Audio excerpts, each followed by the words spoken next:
So when in July 2019 I came back to England to Teesside University after my subsequent visits or escape to Pakistan, and I faced persecutions and calamities there as well.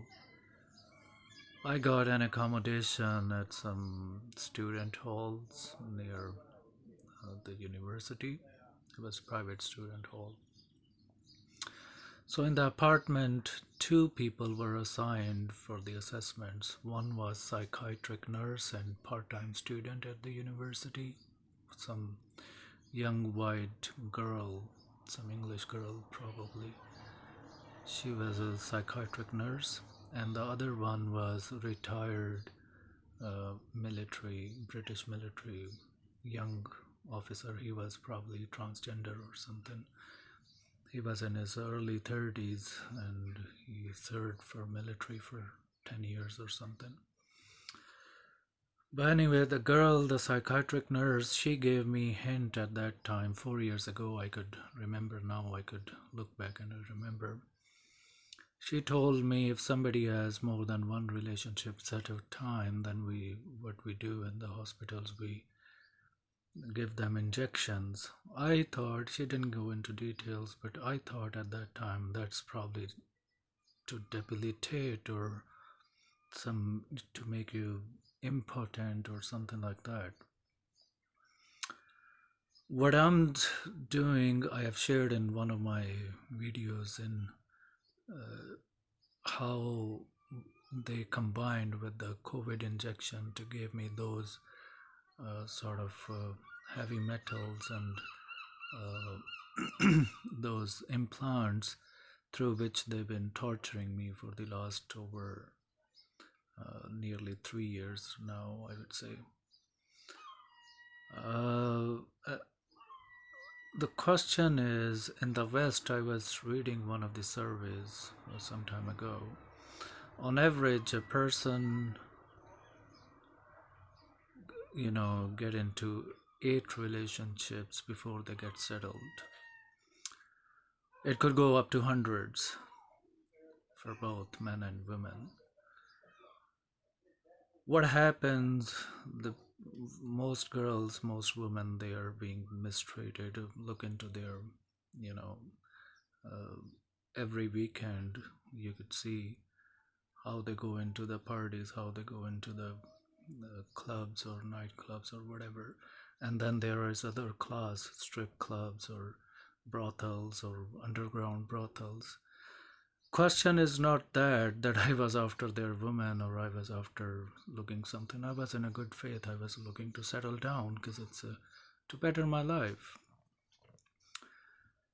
Another recent post I posted about MK Ultra movie. In the past, in olden days, they would do those experimentations on university students or in the prisoners or poor people who would get admitted into the psychiatric hospitals or whatever. But nowadays I could confidently say from my experiences what they do on international students who are very much desperate or interested to come out to these Western developed countries. They target them, but most of them they don't know. Apart from their own people, it's how it works. At that time in July 2019, I obviously worked on the 2 modules. They failed me to declare me unfit to study by collaborating with the university and their tutors and everything. I was able to escape from those watch lists or incarcerations for roughly nearly 3 months, and then the university management, their communities, their mental health department in the university and their students, and obviously everybody else in December. And there was another the organization, the Hello organization or something, works against forced marriages or something, supposedly. They all collaboratively put me on a watch list again, and since then I am enduring what I'm enduring, what I just started sharing 4 or 5 months ago. They, in current times, this is how they target people, and most of them they would never know. Involving communities, involving people, that's one thing. They have their own set criterias. For example, color coded harassment.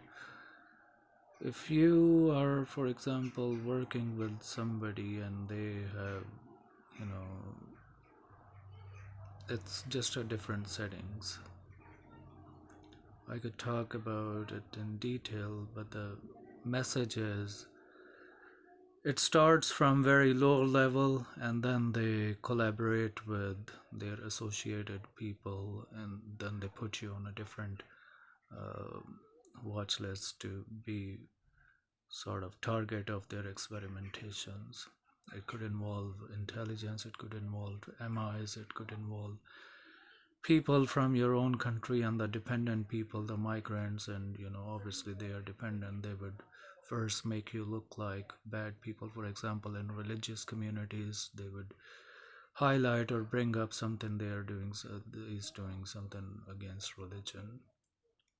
In other communities, they would bring up something. This is how they maintain your invisible incarcerations within communities, and obviously law enforcement and everybody else who are associated, they have their own set criteria. The bottom line is nowadays this is how they target people, this is how they, they run their program, and it has to obviously stop.